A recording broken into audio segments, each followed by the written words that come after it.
Just think about the old adage, leave it better than you found it. Yep. If ever there were a prime example of that, it is now.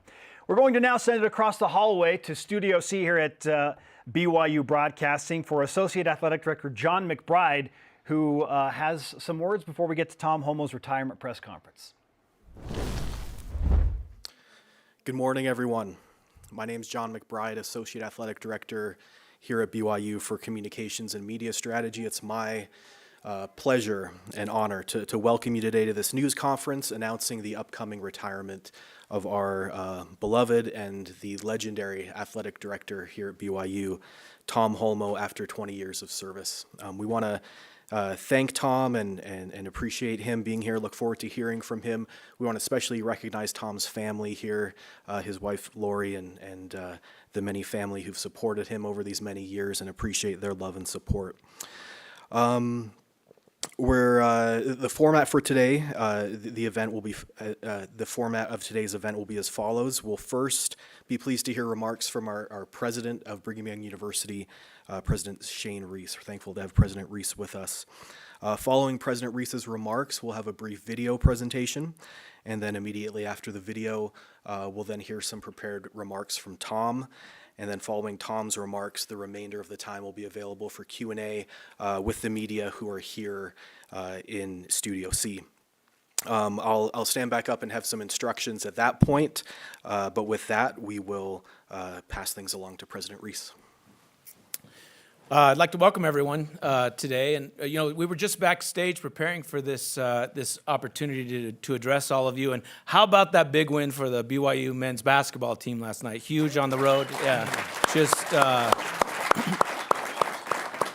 Tom just returned from that trip, so made it back here just in time for this event. I really wanted to start today, and I'm going to try not to look over at Lori. I want to congratulate Tom and Lori and thank them on behalf of the university for decades of distinguished service.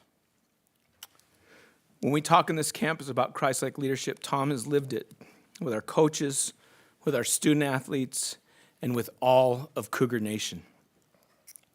I should also add that Tom's pretty good at Halloween costumes as well. From navigating independence to more recently entering the Big 12, his legacy as a student athlete, a coach, an administrator merits every accolade and celebration we have planned for him and his family. We're grateful that Tom has agreed to help us during this transition as we work to appoint an athletic director who will build on the legacy of Christ-like leadership that Tom has set. We've already begun the formal search process for Tom's replacement. This formal search will focus on an individual who absolutely loves BYU, someone who bleeds blue. It will also focus on our distinct mission of both athletic excellence and spiritual development. In President Spencer W. Kimball's prophetic address about BYU's second century, he said, "Until we have climbed the hill just before us, we are not apt to be given a glimpse of what lies beyond. The hills ahead are higher than we think." Tom has climbed some remarkable hills. I would even suggest mountains during his time as athletic director. In this exciting era of BYU sports, there are mountains ahead. BYU and BYU athletics will always be unique in its mission and how we compete and conduct ourselves. And we're grateful for Tom's example of commitment to BYU's spiritual mission and athletic excellence that form the foundation for BYU's exciting future. Again, we express our gratitude to you, Tom, to your family, and congratulate you on your next chapter. And go Cougs.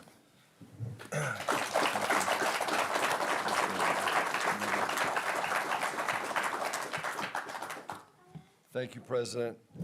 I appreciate those kind words. And like you, because of the emotion of the day, I think I'm going to stick to the script. When I retired from playing with the 49ers at the age of 30, my dad remarked to me, "You're the luckiest guy in the world. You have not had to work a day in your life." I believe that what he meant was that if you love what you do at your job and you love the people that you work with, and together you create success, can you really call that work? I thank God every day for the incredible blessing of working at BYU for the past 23 years. I've played, I've coached, and I've administered as a Coug for 30 years. BYU is my home. Our Holmoe family motto is making memories. Our collective memory bank is filled with sweet and cherished memories of the thrills of being a Coug. I count it a miracle that someone who knew nothing about BYU or the Church of Jesus Christ of Latter-day Saints as a sophomore in high school growing up in Southern California could, one, find my way onto a team coached by the legendary Lavelle Edwards. Two, line up with the first-class teammates in every respect of the word. Three, meet and marry my dream girl, Lori. Four, get exposure at BYU to be drafted into the NFL. Five, return to coach the Cougs for 2 years, which led to jobs at Stanford, Cal, and the 49ers, only to return to BYU for a third time to become the athletic director. I can only say BYU has blessed my life immensely.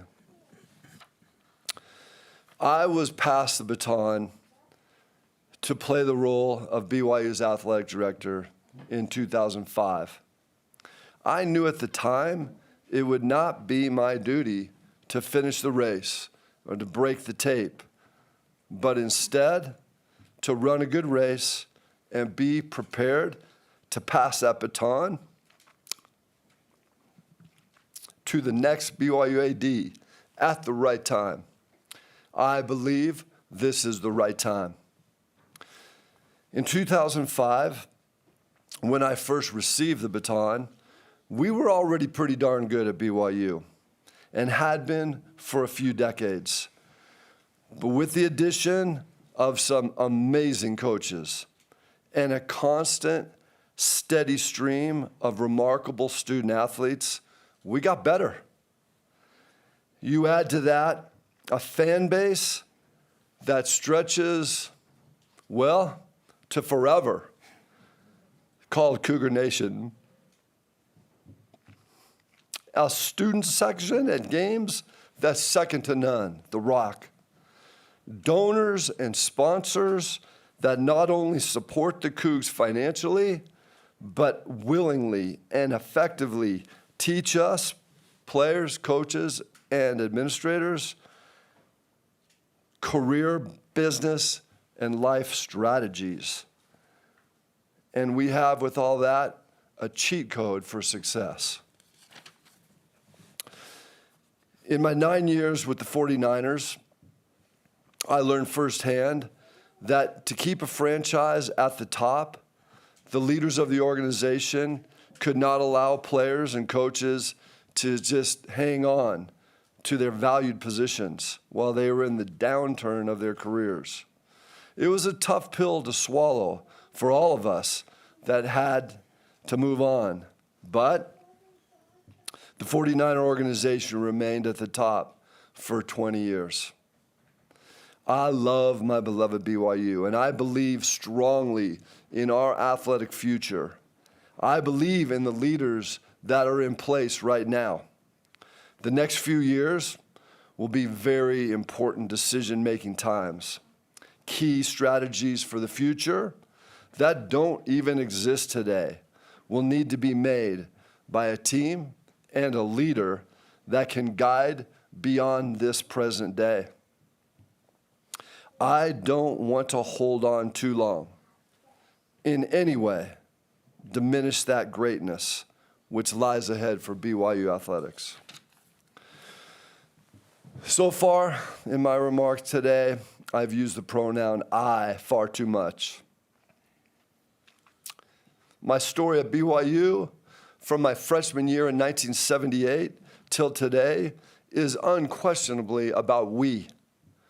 We, our student athletes, our coaches, our athletic staff, our student body and administration, we come to work every day at BYU with a goal to help increase the faith of each other by more fully placing Jesus Christ at the forefront of all our activity, whatever that may be. One of my cherished memories at BYU that I hope I can always hold on to is how many times people would approach me on the street, at the store, at games, and tell me how they were praying for me and for our players and coaches. I would always express my gratitude and let them know that I felt their prayers. I told them that every day Coug teams pray in gratitude for each other, for BYU, for our fans, and for the opportunities that they've been blessed with. We go hard. We make mistakes along the way. We err in our judgment, in decisions. Our efforts sometimes fall short. However, we reach and sometimes, often, exceed our goals. We relish the challenges placed before us. We work to develop student athletes and a staff filled with character. We constantly strive to knit our hearts together as one. To our most excellent coaches, staff, and administration, I will applaud all of you individually in time. You know my love for you. And at the top, a board of trustees that shepherds BYU and is led by a prophet of God. Let's just say we're blessed to receive the very best counsel and guidance that a school could receive. I'm so grateful how each and every one of you have lifted me up in my time of need through 20 years.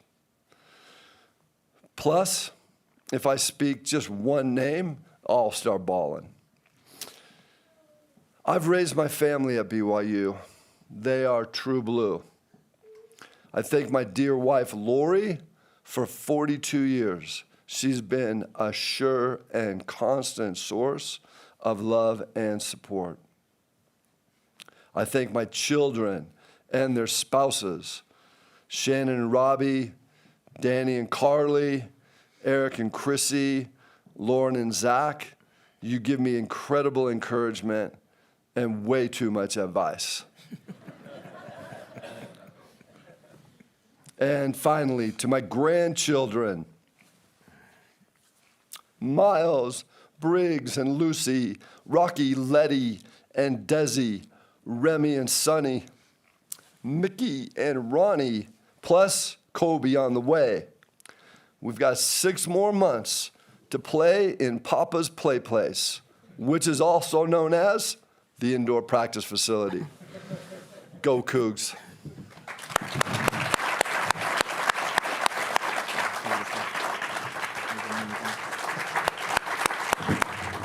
Thank you.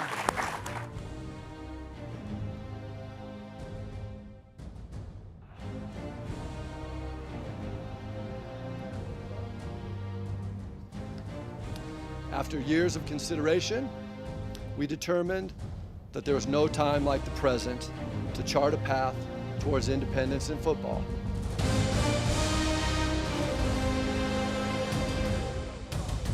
We're going forward with this direction, and we feel that there's so much to accomplish. This is the pathway that we chose to go for. Congratulations, Cougar Nation. It's been a long time coming, and here we are. Cougar Nation, welcome to the Big 12. Go Cougars!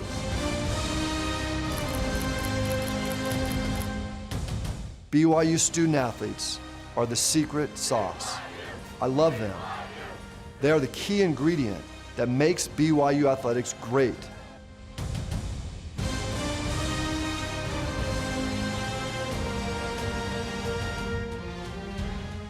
Loyal, strong, and true forever and ever. Thanks, Cougs.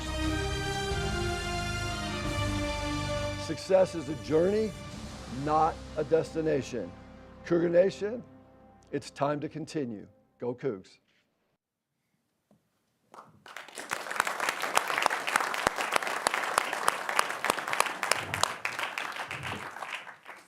Okay, we'll open things up for questions from the media at this point. If you want to raise your hand, if you have a question, Kenny has a mic over there on that side. He'll find you.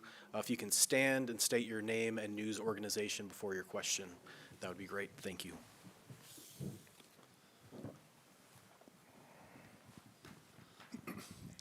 John Kuhn, Associated Press. Tom, just looking at the timing of your retirement, when did you decide that this was the right time for you to retire? How did that all come about? I made the decision in July of this year. The last couple years, I've had to seriously contemplate, and my wife and I made the decision for a couple years that let's go one more. Let's go one more. Let's go another. And sometime this summer, I'm not sure about the exact date, I just had a very strong impression that it was time. I'd talked to some people through long years where they would say, you'll know when the time is right. And it was in July. I think my bosses wanted me to give them a little bit more time, like a year, and I just didn't feel that I could do that. Sorry, President. And so at that time, my wife and I talked about it. I went to her and we talked it out, had a little debate, threw a few things at each other, and decided finally after a week that we were on the same page. And at that point in time, I told my children, and they said no, and I said yeah. And I said, look, whether we go 0-12 or 12-0 in football, this is my last season, but we're not going to go 0-12. I knew it. If we would have had if I would have said something early on, it would have been a big distraction for our football team and our other teams. And through the spring and winter conditioning, my talks with Kalani, I knew that we were going to have a good football team.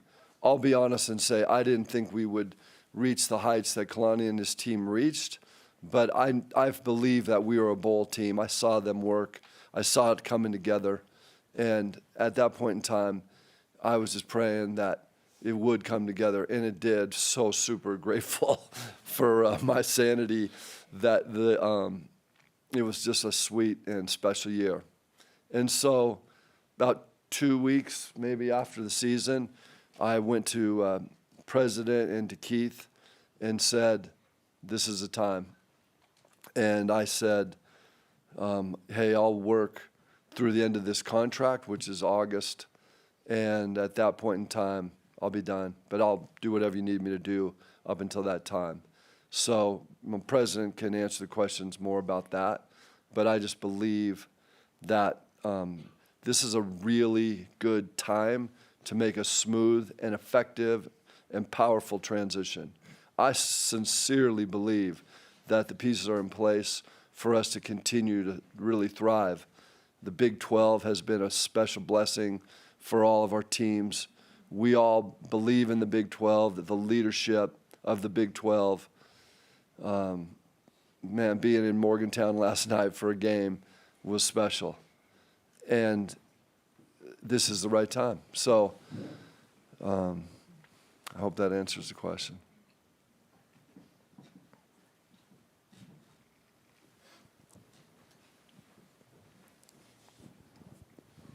Congratulations, Tom. Thank you, Patrick. Patrick Kinahan, KSL Sports. As you go forward, obviously this university and this athletic department means the world to you, and you want to see it succeed. If you could impart wisdom on whoever your successor is, what do you think it would be?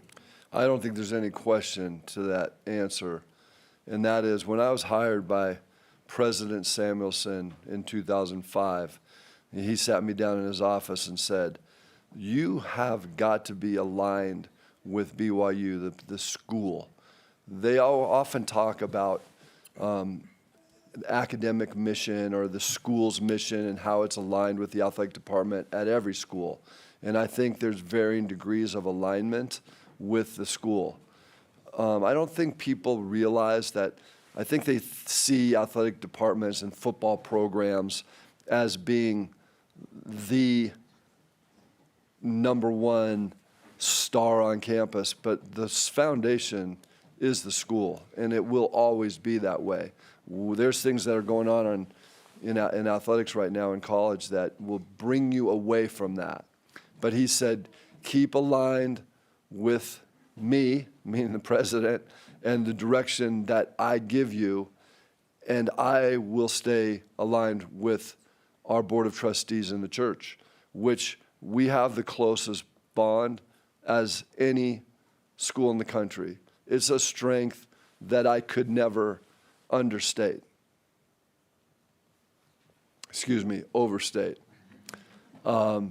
And I've just felt that for 20 years, that bond and the support and the strength that I feel when things get tough and things get rough, we're aligned. So they've given me leeway because I'm okay to fail. Like I said in my remarks, we've struggled and stumbled and done some crazy things, and they have grace, and we're good. And that gives me confidence to give that to our coaches, and our coaches feel the same way. And so there's stability, there's structure, and there's consistency, and that rules the day here. Tom, Jake Hatch, KSL Sports. You mentioned the fact you went year by year over the last little bit in terms of determining what your future was going to be. How much of getting BYU on a solid footing in a new conference was a deciding factor in all of this? Jake, it's an interesting question because I remember, and Lori will laugh or cry, I don't know which. When in about my 5th or 6th year, I came home one day and said, I can't do this job. This is just way too hard, and I'm not sure I'm really built for this job. And as we go forward, it was like year after year. I've been here for 23 years on a 1 year-to-year contract. I never had a multi-year contract. I never asked for a multi-year contract. They never gave me a multi-year contract. I'm sorry, President. And I didn't want it that way. I literally wanted it to be where I had to work for my food. And if I did a great job in a given year, Keith or Matt Richardson or Kevin Worthen or Fred Skousen, my bosses through those years, would slide the contract across the table when it was contract time, and I would sign the contract without looking at what the terms were. And just knowing that I was just going to have troubles and struggles, it was fine. So I just took them one at a time. There were other issues before the Big 12. Like I didn't know if I would make it to that. But it's almost like Lori and I think some of those are private. I had some definite goals that I wanted to achieve before I was done. And I'll share one, and just to show you, like when President Samuelson was a president, one of my goals that I told Lori was that I just hope I can finish, that he can finish his tenure and that he doesn't have to fire me and hire another AD. I'm serious. I think that the fact that he had confidence in me and gave me that job, I just had to finish for him. And then when Kevin took over, I was like, whoa, I made it through one president. That's pretty good. And so I'm working on number 3 now.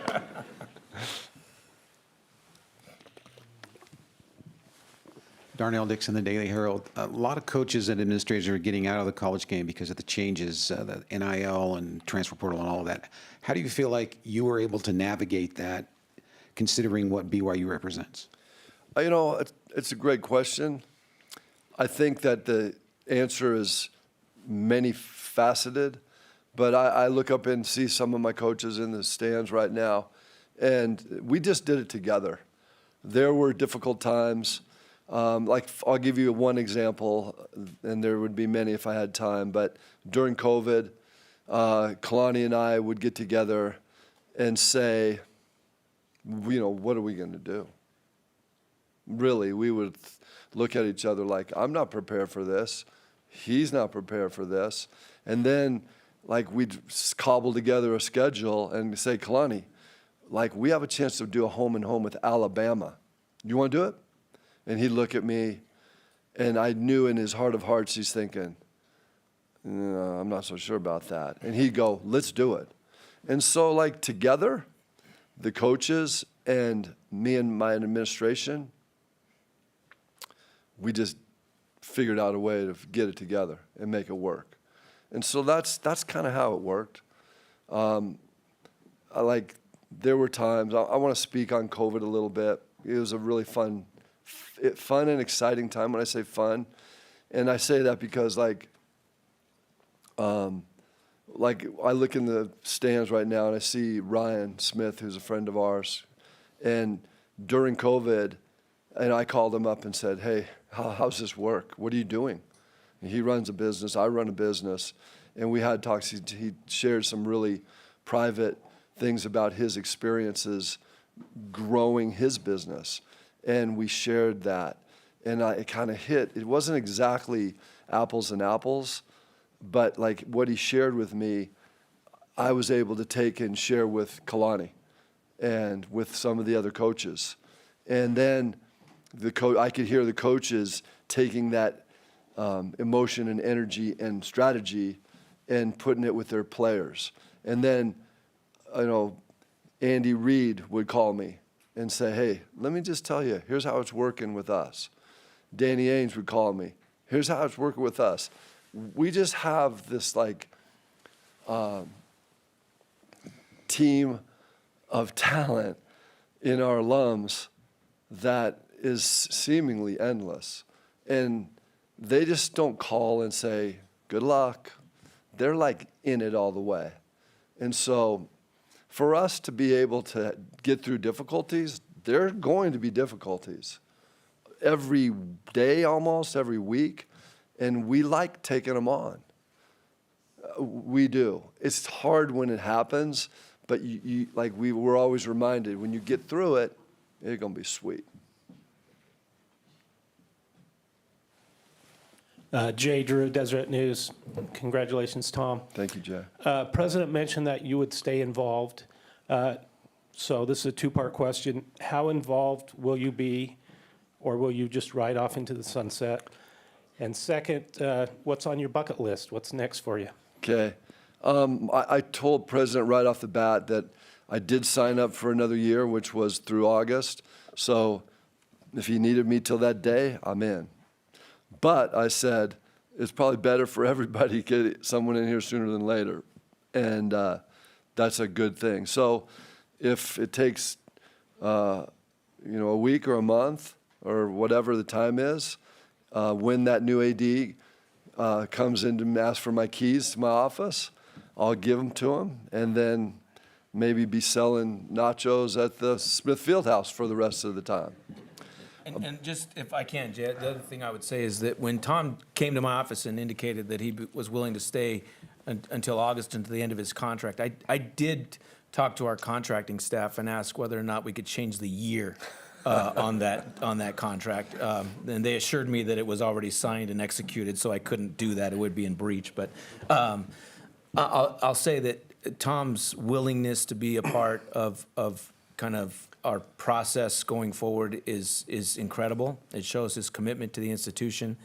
And candidly, until then, it's going to be business as usual. We are in the throes of a very active basketball season, both men's and women's. We have our men's volleyball team in action. We have our track and field teams in action. So we have an athletic department that needs to be run, and I'm so grateful for Tom's willingness to dig in and to treat this as another chapter of his incredible legacy that he's continuing to build at BYU. Hey, my dad wouldn't think that I was working last night at the game, but I was working hard. And, you know, just like I have the greatest job in the world. I really believe I have the best job in the world.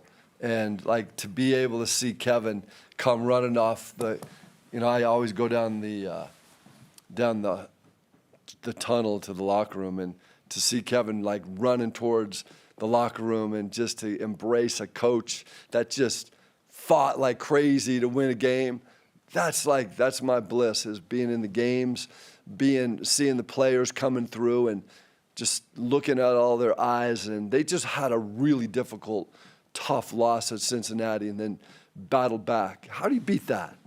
That's hard to beat. And that's the part that, you know, I think I'll miss. But I'll be in the stands with some of our donors and sponsors and friends and Cougar Nation, and I'll have plenty of opinions that I can state in the stands that I can't really state right now as the AD.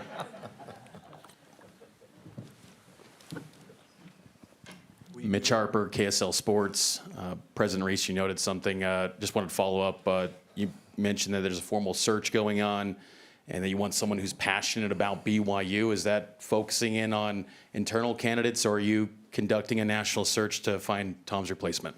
It's a great question, and we're definitely going to conduct a national search. We're going to cast a broad net with the intent of getting the person who is passionate, who bleeds blue.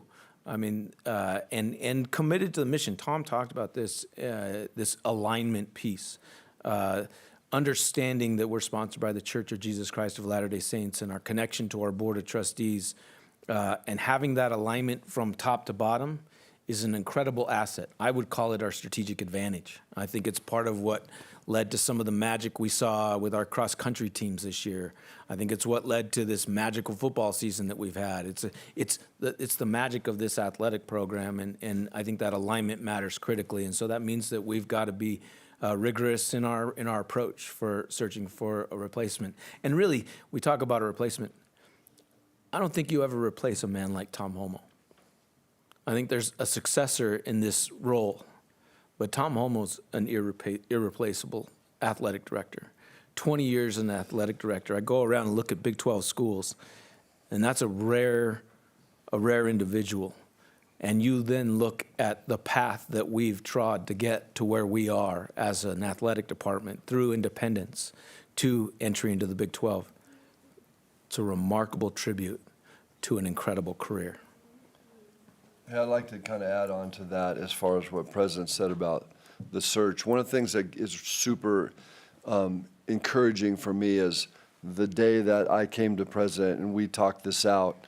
You know, he did ask me if I wanted to stay, but he knew that I had made my decision. But I think it's important to note that, like, right soon after I knew his feelings and we're super close friends, I knew that he had already turned the page and he was ready to go. And it made me feel so good that he can't wallow in what was. We're looking ahead right now. This is a really good time to make a transition. Transitions are part of sport. Change is part of sport, and it's oftentimes very good. It can be tough, but it's good. And I love the fact, and I'll report this to all of our coaches and our staff, is that President's ready to go. We're going to turn the page. The baton will be handed to a new AD, and we'll hit the ground running. That's what I wanted. That's what President wanted. And I think that's what all Cougar Nation wants. This will be our final question. Kevin Reynolds with the Salt Lake Tribune. Tom, I know you've prepared a lot for revenue sharing and things like that, but how much of that is already in place, and what are the biggest challenges you see in whoever is your successor? Kevin, I think there are a lot of new things on the horizon. Revenue share, NIL, transfer portal, the House settlement, that will be an ongoing challenge, has been, is, and will be for a few years. I think that the work that we've done in the last 2 years is solid. I was with an AD friend of mine last night, and one of the things that we were talking about was no one's going to really know how good we're doing at this right now until a year or 2 or 3 from now, when you can see how it paid off. There's been people that thought they were doing it well, and it hasn't turned out too well. But I have a great team right now. And I have, in the last year, and maybe even 2, subconsciously knowing that this was going to come to an end soon, I've been turning over a lot of strength and power to my team. And I have a right-hand man, a wingman, B. Santiago, and I've been giving him a lot of strength. And in this NIL and house and these things, we are working every single day to plan for the future. So it's not like I have to just start, we're going to start from scratch. We're down the road quite a bit. They will make adjustments when I'm not here, because I'll be gone, and that's a good thing, to be able to have people look at things in a different way. I'm totally confident that the shifts and the moves and how it changes will happen naturally and in a normal way. And we got this. All right. Thank you, Tom. Thank you, President. And thanks to everyone for being here today.